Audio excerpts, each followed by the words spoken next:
We're here at the headwaters of the Comal Springs system, which is the largest springs in Texas and the U.S. Southwest.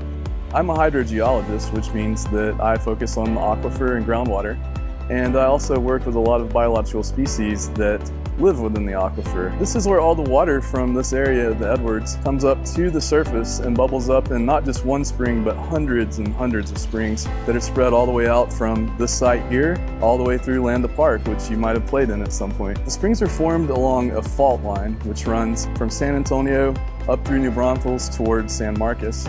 And that water in the Edwards is pushed up against that fault, and then it comes up to the surface and bubbles out as the Comal Springs that we know today. So on the site, we have an old capped spring, which was capped sometime in the past and was one of the main water sources for the city of New Braunfels. And recently, NBU realized that they had a resource there that they could uncap and allow to flourish, and the animals that live within that spring to flourish as well.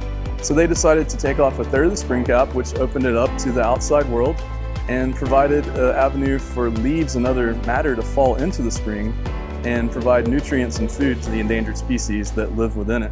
So they've protected the spring and created a better environment for the species within. So the Comal Springs system is home to 4 endangered species.